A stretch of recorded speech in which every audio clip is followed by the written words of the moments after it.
Breaking news here on CBS Sports HQ. Big news out of the NFL. Atlanta Falcons wide receiver Julio Jones is likely out of Atlanta. The seven-time Pro Bowler told Fox Sports' Shannon Sharpe on Undisputed that he will not be returning to the Falcons next season. Our Jonathan Jones is also reporting that Julio is likely done in the ATL. Jones has a cap hit of just over $23 million this season, and in terms of his receiving yards per game, when you look at Jones's numbers, he is one of the best in NFL history and certainly still has a lot left in the tank as he looks to move on from the Atlanta Falcons. And let's bring in our Jonathan Jones, who joins us to talk about this. Obviously, big news, JJ, not necessarily surprising news, but what do you make of the fact that Julio just outright saying, hey, I'm out of here? Yeah, it's not surprising. And the fact here, Jeremy, is that Julio Jones and the Atlanta Falcons and Julio's representation and Arthur Blank, the owner of the team, they've been in constant communication. And here's one thing that you have to know about the Falcons is that Arthur Blank is represented by super agent Jimmy Sexton.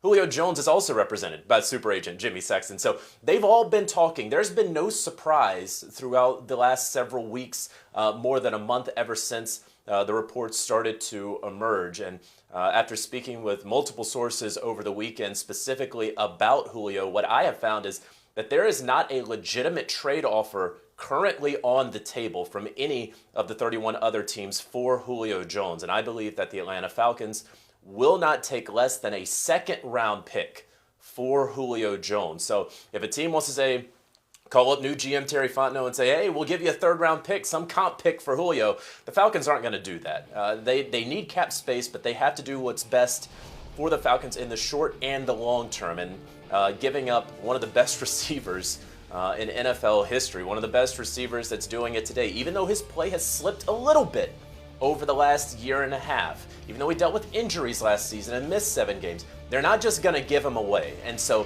if that trade partner never materializes, then I think the Falcons would ultimately and grudgingly rework Julio Jones' contract to kick the can down the road. But I do ultimately believe that a trade partner will be found. I believe that Julio Jones is very well aware of this, that the Falcons have very clearly communicated this to him, and that he will ultimately land on a contender who will find the space to bring on his $15.3 million salary for 2021. Yeah, and he said in speaking with Sharpe that he wants to go to a winner, and they talked about ruling out the Dallas Cowboys. So when you look at that market, JJ, in terms of wanting to go to a winner, I mean, give me some of the teams that you think would be willing to shell out for Julio.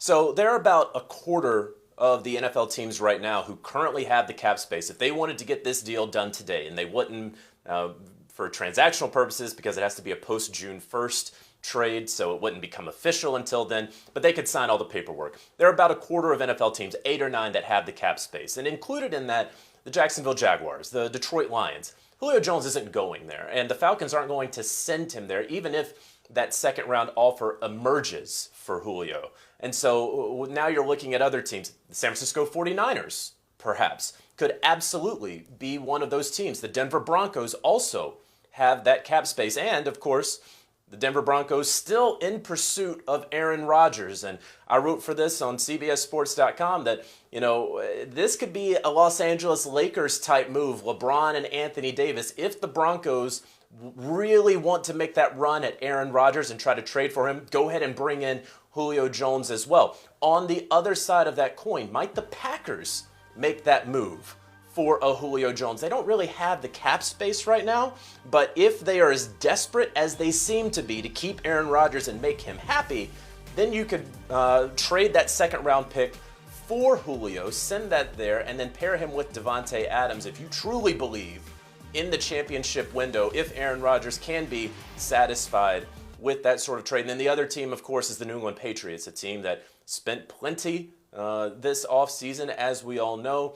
Bill Belichick has loved Julio Jones for some time. He has a strong Alabama connection with Nick Saban. We all understand all of those things. So those are the 4 teams that I could see, all of them, of course, being contenders that Julio Jones could land with. With the situation in Tampa Bay as the reigning Super Bowl champions, I mean, we still don't know what the status of Antonio Brown is because, you know, he may not be 100% healthy. But, JJ, what about the Super Bowl champions? Well, that might be the one team that doesn't need to trade for Julio Jones just because of how they're going for two and they brought everyone else back. And how's he exactly going to fit in there with all of those guys? And then there really are some real cap concerns. And maybe Julio would be willing to rework part of his deal in order to make it work. But then again, the Falcons still have to do what's best for the Falcons. And so, yeah, we'll send you to a contender, Julio, but maybe not the reigning Super Bowl champs that happen to be in our division where we have to face you twice a year. So I'm not entirely sure that would be a team. Another team to look out for, though, would be the Baltimore Ravens.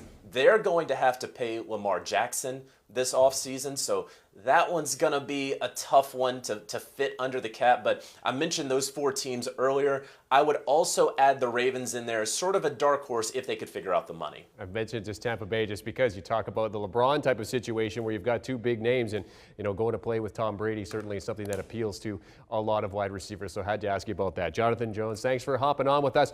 Jonathan has an article coming out later today on CBSSports.com all about the Julio Jones situation. Good to see you, JJ. Thanks for hopping on. And you can get more on this and, of course, more on what's happening in the NFL daily. It's your daily NFL fix, the Pick Six podcast with Will Brinson and all of the Super Friends.